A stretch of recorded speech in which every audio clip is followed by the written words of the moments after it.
Anyway, um, so I wrote him a letter if you could do that for me. And the reply I got was, he said, I have just read a rumor in the media that you're likely to join Kerry Packer. Is there any truth in it? There's a question mark. If there is, I'm afraid I'll have nothing to do with you. Point blank. So I wrote him back. I said, look, I was approached 3 times, once in Australia, once in England, once in Pakistan, and I wasn't convinced with the man's proposition. No. So I was not allowed to fire his financial guns on my shoulders. He must have been satisfied with that reply, and then he sent me an article covering the performance of left-arm finger spinners on Australian wickets for the last 100 years. That is how precise the man was. How many of us, honestly, I asked him, no, I didn't ask him, I saw it on the film. Bradman 87 not out, I don't know, Ram, you might have seen it. Where, no, 87 is considered a very dicey number for the Aussies. When you're on 87, invariably you get out, either run out, caught behind LBW, or a bad decision. Bradman 87 not out.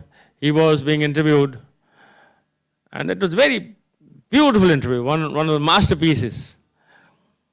And towards the end, this interviewer asked him, he said, "So Donald, how would you like to be remembered in one word?" And he said, "For my integrity."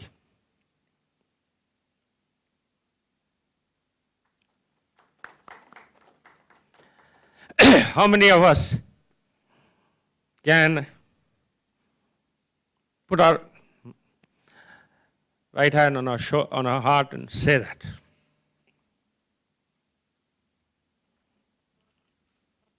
He was the ultimate in cricket playing, in cricket governance.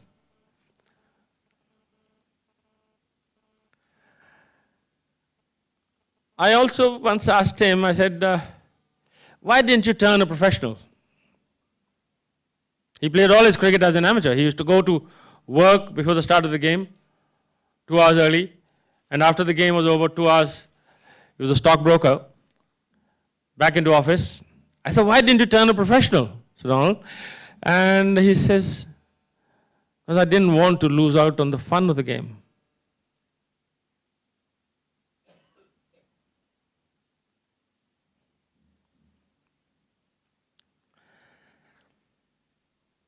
There was so much to learn from that man. And there's so much to learn every day.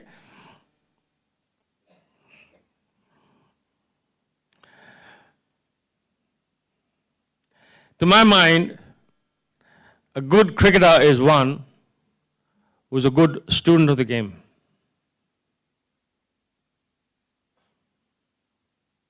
जो सीख रहा है, game के बारे में सीख रहा है. And this learning process is never ending. You're still learning, even on your deathbed. And a good administrator of cricket is one who's a good servant of the game. Not the boss. Because to my mind, cricket is the only boss. And you can't boss over the boss, you can't. But we're doing it in whichever capacity we want to be.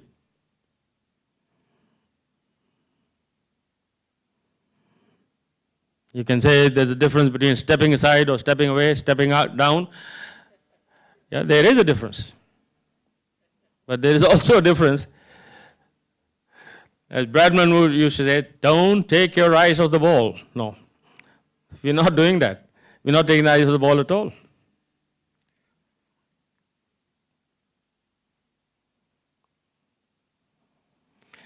I'd like to thank the foundation, Palkiola Foundation, and this foundation gives me so much of strength, emotional strength, that Palkiola lived all his life in Bombay, and here we got a foundation in Madras. There was no better example of national integration. More strength to your foundation, Anand Saab, and my friends. Thank you for being so patient. And it was not my intention to gloat about myself. No, I was a very average cricketer. But I had the good fortune of playing with giants like Chandrasekhar and Erapalli and Venkatraghavan, and then the finest captain I've ever known in Indian cricket, Tiger Patodi. Thank you very much, and God bless all of you. We can take some, Mr. Bedi can take some questions. Yeah, there is a mic there. If you could come and ask your question, and then you would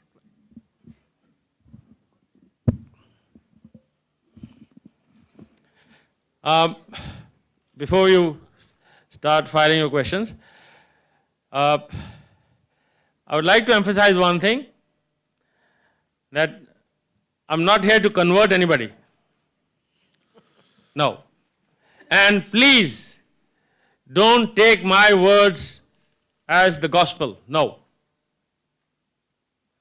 If I say that I'm truthful, that I'm the only person who's truthful, no, there's no truth, no truth at all. Truth is always universal. And if I say, all right, this is how cricket should be run, no, that again is wrong. Cricket has its own way of running itself. But you're most welcome to, yeah. Sir, this Uttarakhand tragedy, so many people have died. But cricket, Uttarakhand, cricketers earning so much money, the BCC earning, why they are not coming to help the fellow citizens when the country is doing so much for them and honoring them? That's a very, I tell you, now this is a thought which has come to a gentleman. What's your good name? Sorry? Vasikaran, yeah. Now, this thought came to me second day when Uttarakhand happened. And I rang up 2-3 officials in Punjab and also in Jammu Kashmir. Let's garner some resources. And without even highlighting your efforts, no. Don't seek publicity in a tragedy, no. But nothing has happened from the BCCI or if it has, we're not aware of it. But then again, our tendency is such that we'll become emotionally attached with a cause briefly, but very strongly briefly. It's over. Uttarakhand is over. And for all you know, a lot of help has gone there. But who is going to determine whether it has gone to the right place or not?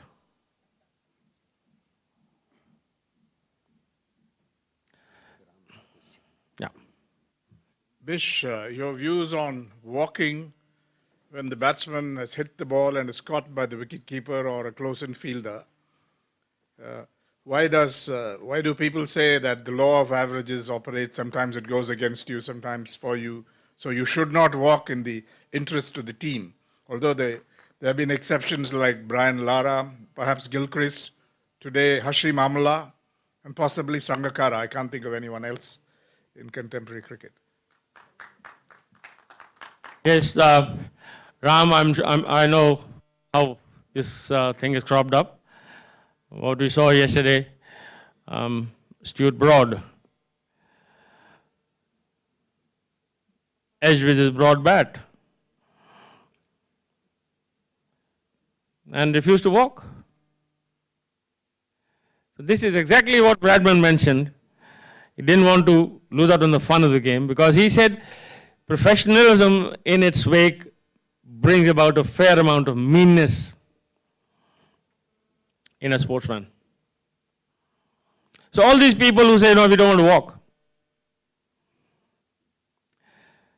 they are obviously not acknowledging one fact, that umpires are human too. Cricket is one sport which compels you to make a mistake. To play a bad shot, to drop a catch, to miss field, to bowl badly, is part of the game. Cricket makes you do it. If you didn't play a bad shot, you would never get out. If you didn't bowl a bad ball, you won't be scored off. And if you did drop a catch, that always happens. Similarly, umpires are as human as the cricketers, even though with the technology, all sincere attempts are being made to eradicate bad decisions. But there are, again, the human element. I mentioned earlier, it's the cricketers who are to be blamed.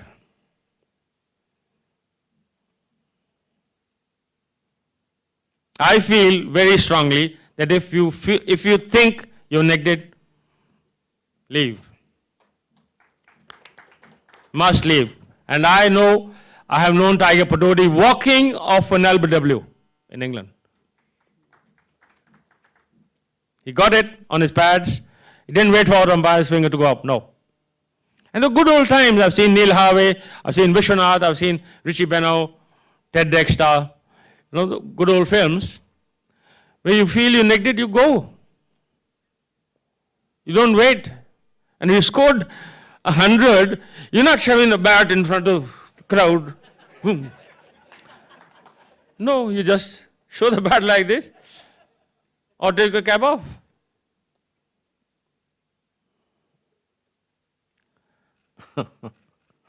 No, but I think there is need. The cricket revival needs youngsters to be told the importance of walking. Cheating has no place in a game of cricket. If I may mention here, we have umpires in the game of cricket, referees in football and hockey, referees everywhere else. Because in order to get a decision, the job of an umpire is that you have to appeal. How is that? If you don't appeal, you won't get a decision. But if you are in football and hockey, where this referee is running around with a whistle, if there is a foul, he'll just whistle. So cricket has so much more human strength to be expressed, to be endeared.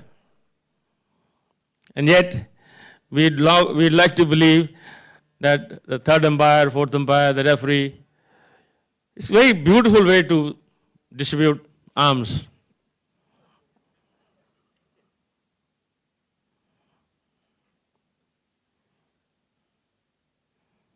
Yeah.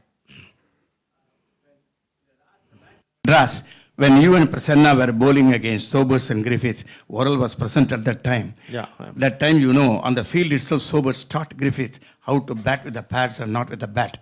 And Worrell also criticized, this is not cricket. And what is your opinion of Sobers? He scored century and all that. You were bowling and Prasanna was bowling the other side. Second question is, don't you feel that Chris Gayle becomes emotional whenever he plays against India? He's not Chris Gayle. Chris Gayle, okay. Becomes emotional when he plays against India. He's not able to score at all against India. against his spirit. Third is Ladit Malinga a chakka? Now, Malinga is not a chaka. Let me start with the third question. He's got a very weird, awkward action, but he's not a chaka. Now. Okay? To bowl with that action at that pace and bowl regular Yorkers is no mean achievement. You talked about Frank Worrell. You know, Frank Worrell was such a great human being.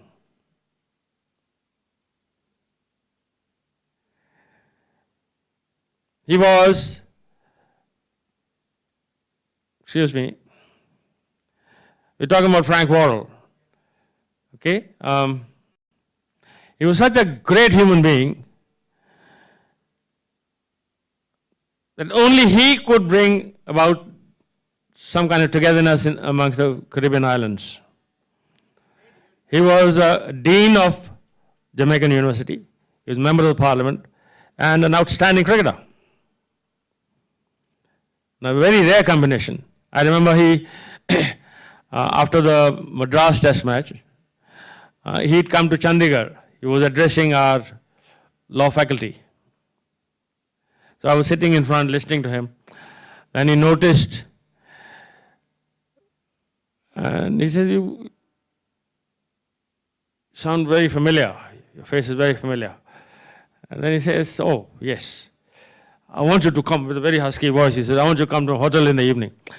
I went, and I was picked to go to England, the Indian side.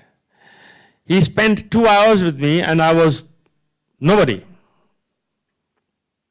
He spent 2 hours with me telling me what to expect in English conditions. Never trust the English women, he said. Or the weather, or the wine. You know? But he was such a lovely man. If you're talking about Chris Gayle, nothing emotional, please. When he wants to destroy an attack, he will do it at will. But he does that more consistently in the IPL for some odd reason, I don't know.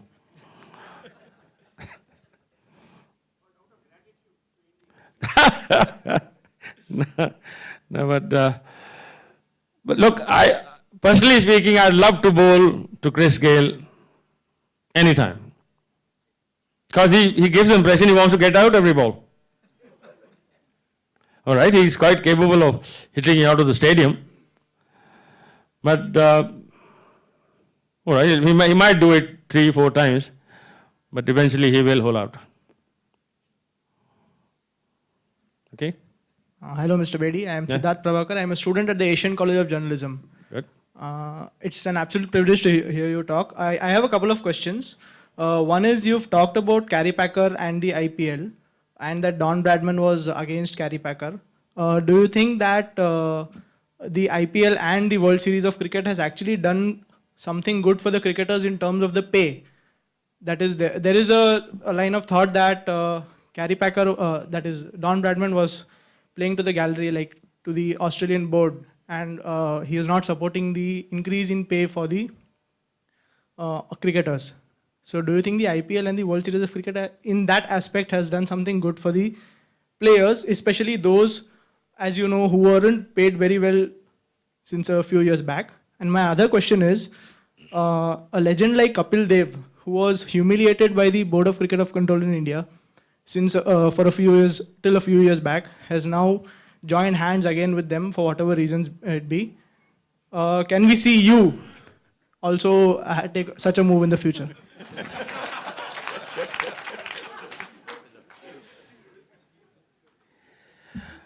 And I'm not too sure if it is a bouncer or a long hop. No? You get out to a bouncer, you get out to a long hop also. You see, when Kerry Packer started his circus, you mean to say he started keeping the concern of cricketers or cricket at heart? He just wanted exclusive TV rights for Channel 9. And once he got them, he closed the shop. Didn't he? He got the channel rights, okay, for Channel 9.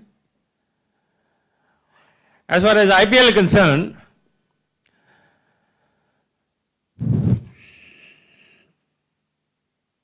I feel very strongly that IPL is doing a lot of harm to the youth of the country, because the youngsters are reaching a saturation point too early. And this drive, or the desire, the fire in the belly to play for the country is not there. You may say whatever you, of course, but now when the finance is pretty nice and juicy, but I want to ask all of you sitting here that you get, our Indian cricketer today gets 7 lakh rupees for a test match. And he gets 3 lakhs for, no, 5 lakhs for one day and 3 for a T20 match. That's a professional fee they get. And for one IPL match, if somebody gets 80 lakhs for one IPL match, you think there is any relevance to it?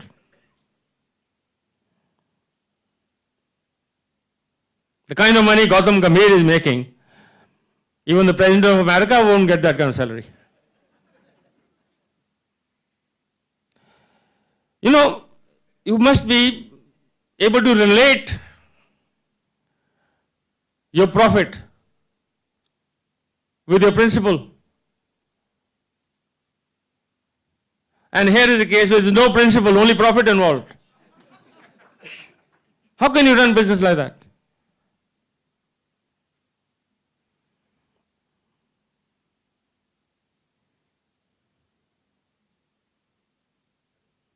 I won't, honestly, I will not, I have no chance in the world to even suggest to Mr. Srinivasan how to run cement industry. I've got no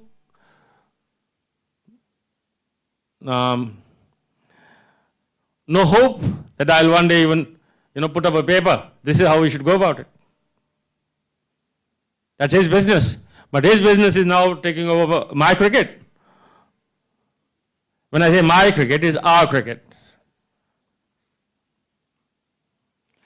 The two cannot be businesses at the same time. One has to be service, pure and simple. And service with all humility. That's what cricket demands as an institution. Okay? Good afternoon, sir. I am Bhagavati Prasad from Deccan Chronicle. You spoke about Sir Don Bradman and how you admired him. If for this young generation, if you have to name one current player as a role model, whom would you name and why you do justify that? That's a lovely toss-up. Listen, it would be awfully difficult, honestly, to name anybody in the same breath as Bradman. Nobody will become closer to Bradman, but this generation needs someone, and you was frank enough to tell that, please. No.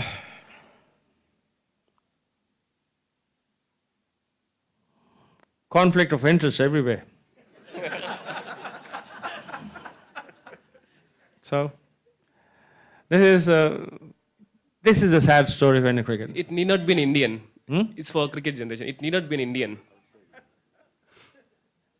We request you that, sir. Well, if I was to pick anybody, it would have to be Alistair Cook. Could you justify, sir, any other, what made him, please, sir? No, let's tell you know, look, he's already scored more test hundreds than anybody else in English cricket. And he's only 28. Okay? And the way he carries himself on and off the field is quite exemplary. And mind you, he's no less a professional than some of the Indian cricketers. But as I said, it's a very hypothetical kind of a statement, to be honest. I'm not very convinced whether I've done the right thing.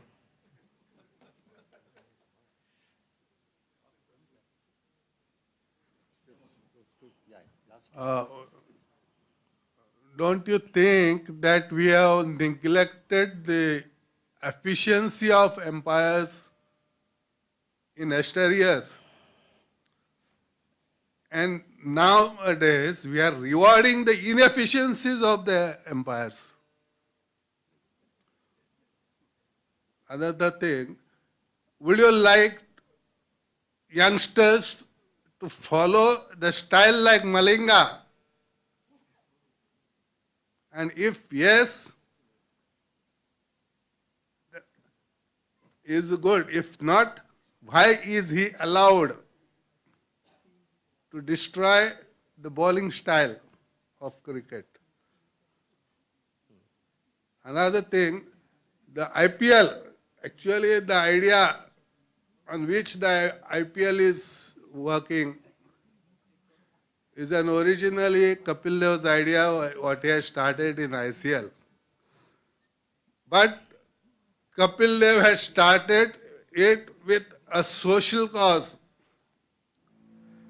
The cricketers who are not getting chance in the main cricket and getting thrown away without playing, those people should get something.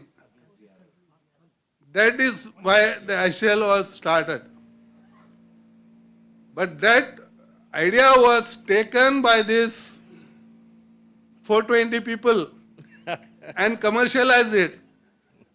And as usual, Indian polity always follow the gutterments.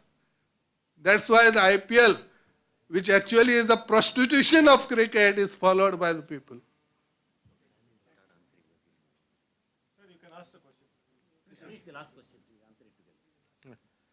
Sunil Gavaskar is considered the legend of Indian cricket and is highly respected by not only our generation but even youngsters.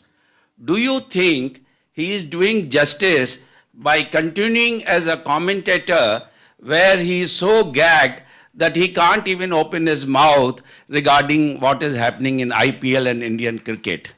And do you think the cricketers of your generations who we know, because I was also running a cricket club in Bangalore, we were paying 2 rupees for a membership, to run the club per member. We were charging 2 rupees per month for members and more than half of them could not pay and we were paying from our pocket. I'm an old cricketer but not a renowned.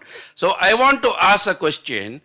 Do you think the cricketers of yesterday years are also not interested in cleaning up the cricket? The legends who can really matter, they are either continuing as officials, umpires, commentators, whatnot. That's one question. My second question is, BCCI is against DRS. What is your opinion on that? Thank you. Well, if I may take up your second question first, DRS. You see, I'd like to mention here that it's man who invented technology. Technology didn't invent man. So, it's important that technology is best used to the advantage of the man himself. And to a large extent, We've seen, the runouts, the stumpings, and some of the close half chances taken or dropped.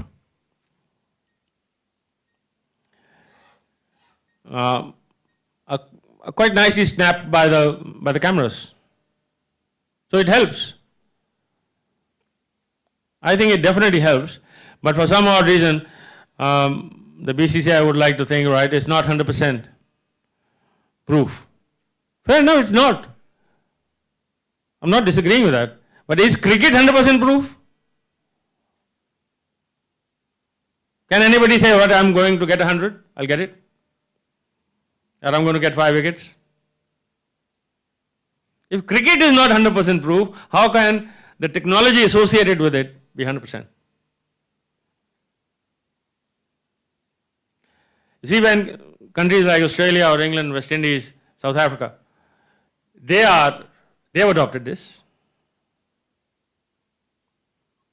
Sooner or later, BCCI will have to fall in line.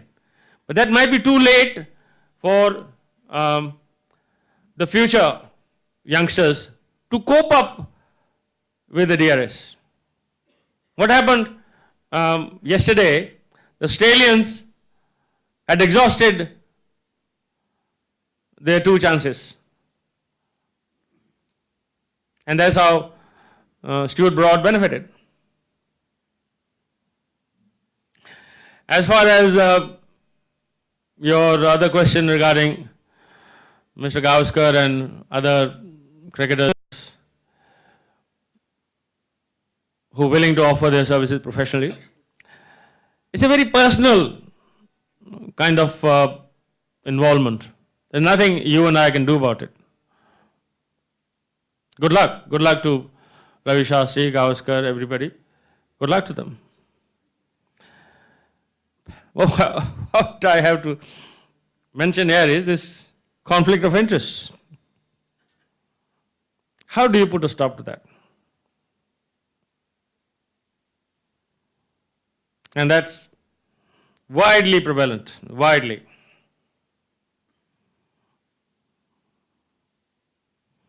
And as Gary Packer used to say, they will take the hindsight. But cricket as an institution, I think it deserves little more intense involvement. And, okay, fine, perhaps the commerce part cannot be ignored altogether, no. But still, the finer values of the game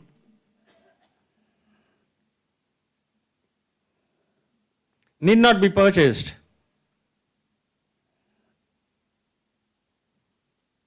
You can buy the world with money, but you can't buy values. Values have to be inherent.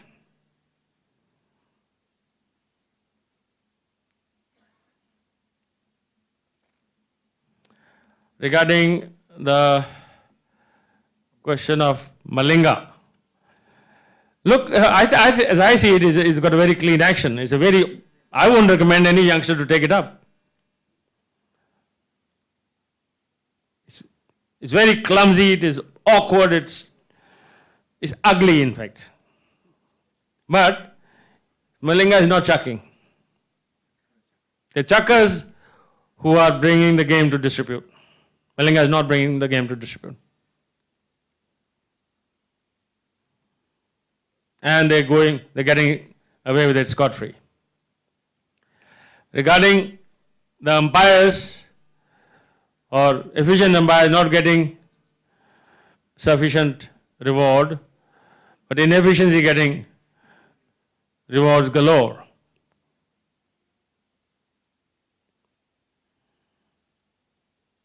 This is exactly my point of view, that our cricket administration, you can't please just 2 or 3 people. Send them as referees, all right? There are 2 Sri Lankan referees. Ever since this refereeship came into being. Ranjan Madugule and one more. Roshan Mahanama, yeah.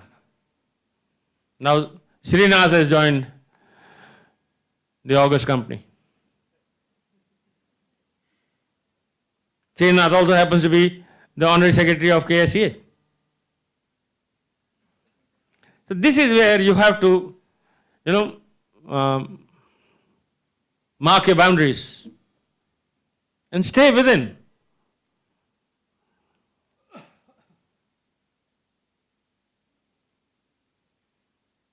Anil Kumble is president of KSEA.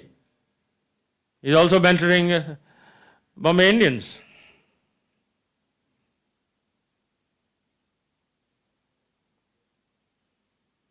So it's very simple. Money makes the mayor go.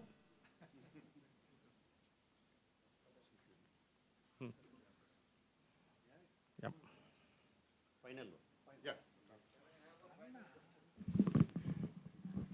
My name is Ram Narayan. Oh, Ram, how are you? Tell me when you need a turban. No, I wanted to add something to what you said, quoting Sir Don Bradman, who listed all the top left-arm spinners of 100 years. He mentioned a certain Mr. Bishan Singh Bedi as the best of them all. No, well. No, he didn't mention that. He just, gave me the whole.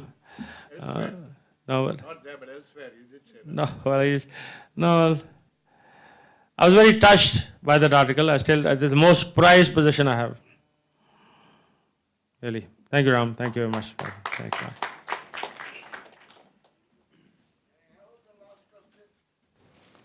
Sir, going by the interest generated, it looks like a timeless test, but we have to close it, given that Mr. Bedi has other commitments. All I want to say is, I have learned that life is never fair. Never. Now I can turn around and say, all right, I've done a fair amount for Indian cricket. Why should Mukesh Ambani be making so much money? I've done more for India than he has. And I think I'll be the biggest fool of all times. The names you mentioned, Surinder Ramanath and Paddy Shivalka. Shivalka, yeah. Well, I can add Rajendra Goyal to that name. Rajendra Goyal was, in my opinion, the finest left-arm spinner I've ever seen. And Rajendra and Chandrasekhar, they would be any captain's delight. Any captain's delight, because they never ask for any field placement. You just give them the ball and place the fielders wherever you want to, they'll do the job. Never ask for any field placement. In fact, Chandra was made captain of Mysore once. And he came on to bowl. After finishing his over, he went to third man. Somebody in the team told him, what do we do with the other end? Who's going to bowl from the other end? And that's how they decided, no, Chandra may not be ideal for captaincy. Captaincy is we make a lot of hue and cry about captaincy. And our first reaction is start comparing. So and so is the best. Like English fellow saying, all right, the ball of the century, delivered by an Australian, missed by an English fellow. That was the ball of the century. As if during this century nobody has bowled a delivery at all.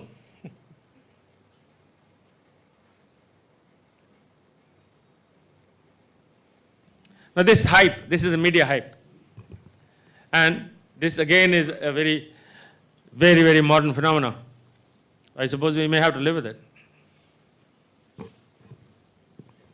But as I said, we may have to live with lot many things which are not in our control. What is in our control, we're not able to do anything about it. And I'm very, very strong about that subject on subject of chucking. That is in our control, we're not doing anything about it.